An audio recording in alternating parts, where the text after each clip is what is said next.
और मेरा नाम डॉक्टर विद्या है। मैं एम्स से ग्रेजुएट हूँ। यहाँ पे काफ़ी सारा मेडिकल स्टाफ है क्योंकि सारी स्ट्रीम के लोग यूपीएससी की तैयारी करते हैं। उसमें डॉक्टर्स भी काफ़ी ज़्यादा संख्या में होते हैं। जहाँ तक ये सवाल है कहाँ तक ये आंदोलन चलेगा, तो ये आंदोलन तब तक चलेगा जब तक हमें अटेम्प्ट नहीं मिल जाता। हमारे साथ जो अन्याय हुआ है, हमने जो देश को सेवाएं दी हैं अपनी पेंडेमिक कार्य में, जो हम पर एसेंशियल सर्विस एक्ट लगा हुआ था और हम अपनी सर्विसेज नहीं छोड़ पा रहे थे, हमारी यूपीएससी की प्रिपरेशन जो हैम्पर हुई है, उसके लिए हमें लगा था सरकार बड़ी ही संवेदनशील होगी, लेकिन जो ऐसा बिल्कुल भी नहीं हुआ है। हमारे जो अटेम्प्ट खोए हमने, उसका कंपनसेशन सरकार को करना ही चाहिए और करना ही होगा। और जब तक वो नहीं करते, हम इस अन्याय के खिलाफ अपनी मांग बढ़ाते रहेंगे। तो आप लोगों को लग रहा है कि ये आंदोलन इस बार अब सफल होगा या आप लोग इस तरह से धरने पर बैठेंगे, मांग करेंगे, कुछ उम्मीद लग रही है आप लोगों को? जी हाँ, बिल्कुल लग रही है, क्योंकि हमारे पास कम से कम 150 प्लस सांसदों ने प्रधानमंत्री को हमारे पक्ष में चिट्ठी लिखी है। राज्यसभा की स्थायी समिति DSRC ने हमारे पक्ष में रिकमेंड किया है कि आप सभी यूपीएससी एस्पिरेंट को 2 एक्स्ट्रा टर्म दीजिए और 2 साल का एलिजिबल दीजिए। तो इसके मद्देनजर लोकतंत्र में हम और क्या उम्मीद कर सकते हैं कि सरकार को और क्या चाहिए। छात्रों की जो मांग 18 प्लस राज्यों ने मांगी, जो DOPT डिपार्टमेंट यूपीएससी का है उसने मान लिया, SSC GD को रिलैक्सेशन दे दिया, तो यूपीएससी एस्पिरेंट्स को क्यों नहीं। बिल्कुल हमारी मांग पूरी करेंगे, हमें माननीय प्रधानमंत्री जी से पूरी उम्मीद है, तो जल्द ही हमारी मांग पूरी करेंगे और हम सब 2023 में अपना एक्स्ट्रा अटेम्प्ट वाला एग्जाम यूपीएससी का लिखेंगे।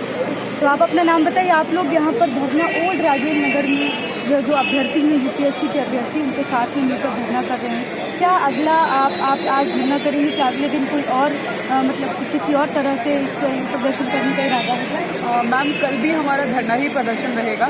शाम को 6 बजे से हमारा ये है कि जन आंदोलन को अपने साथ रखने के लिए, उनको बताने के लिए एक कैंडल मार्च सिंबॉलिकली हम कर रहे हैं, जो हमने पिछले 19 तारीख से लेकर 25 तारीख तक भी करी थी।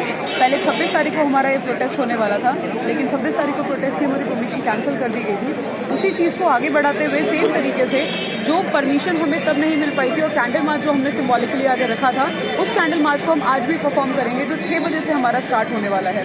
आज 6 बजे से लगातार कैंडल मार्च कल भी चलेगा, आज भी चलेगा। और अब अगर जो रहता है प्रोटेस्ट हमारा कल भी है, और अगर नहीं मानते हैं DOPT मिनिस्टर जी और प्रधानमंत्री जी, तो ये धरना प्रदर्शन आगे भी चलेगा।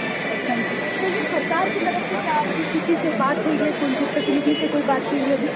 हम लोग लगभग गृह मंत्री जी और माननीय प्रधानमंत्री जी को छोड़कर मैक्सिमम कैबिनेट मिनिस्टर से मिल चुके हैं, सांसदों से मिल चुके हैं, पार्टी में जुड़े बड़े नेताओं से मिल चुके हैं। सरकार इस बात से पूरी तरह वाकिफ है, ऐसा नहीं कि सरकार तक ये बात पहुंची नहीं है। जब संसद की समिति कोई बात कहती है तो सीधे प्रधानमंत्री जी के उस संज्ञान में होता है, लेकिन पता नहीं सरकार को देने में ऐसा क्या जा रहा है। यहाँ तो सरकार का ईगो का भी सवाल नहीं है। हम तो किसानों की तरह आंदोलन नहीं कर रहे हैं कि हम कह रहे हैं कि आप बिल वापस ले लीजिए, सरकार की ईगो का सवाल था। हम तो कुछ मांग रहे हैं, याचना ही तो कर रहे हैं। आखिर हम युवाओं ने ही माननीय प्रधानमंत्री जी को सराखों पर बिठा रखा है, तो प्रधानमंत्री जी को इसमें जाता क्या है? न तो संसद में इसके लिए बिल लेकर के आना है, न संविधान में संशोधन करना है। बस एक निर्णय से प्रधानमंत्री जी हम लाखों युवाओं की आंखों से आंसू पोंछ सकते हैं। किसी शायर ने क्या खूब लिखा है कि मैं बोल रहा हूँ। आप कितने राज्यों के लोग आंदोलन में शामिल हैं? ऑलरेडी ये जो कल्चर है पूरे देश का कल्चर। नाम भी बताइए। मेरा नाम अजनाथ की तरह है, पुणे महाराष्ट्र का। तो बात ये मैडम कि सिंस लास्ट 2020 हुआ, 21 हुआ और 2022 प्री का हो, मेन का हो या इंटरव्यू की स्टेज में, अगर किसी के बंदे को कोविड हो जाता है तो बात वही है कि कोविड हो जाता है, वो मरे भी ना करें, हमें कुछ लेना देना नहीं, ये रवैया सही नहीं है। अगर देश में 18 से ज़्यादा स्टेट्स और उन्होंने सबने रिलैक्सेशन दे दिया है, जो DOPT मिनिस्टर है उनके अंदर स्टाफ सिलेक्शन GD का एग्जाम रिलैक्सेशन दे दिया है। तो इसका मतलब ये नहीं होता कि उनको रिलैक्सेशन है। 18 से ज़्यादा स्टेट में जो बंदे प्रिपरेशन कर रहे हैं उनको रिलैक्सेशन देना चाहिए, और ये UPSC वाले बंदे उनको ही रिलैक्सेशन। पैरिटी कहाँ है? हम तो मांग रहे हैं कि हमें एक अटेम्प्ट दिया जाए, मगर दिक्कत वही हो रही है कि 2020 हुआ, 21 हुआ, 22 हुआ, एक मांग के लिए कि एग्जाम। अभी देखिए घर में अगर मौतें हो रही है, आजू बाजू में मौतें हो रही है, हम खुद इन्फेक्टेड है, तो कैसे? मैंने आपको नहीं, आपको अच्छा होना चाहिए था, क्योंकि बाकी लोगों ने नहीं क्या क्वालिफाई किया, ये तो तरीका नहीं है।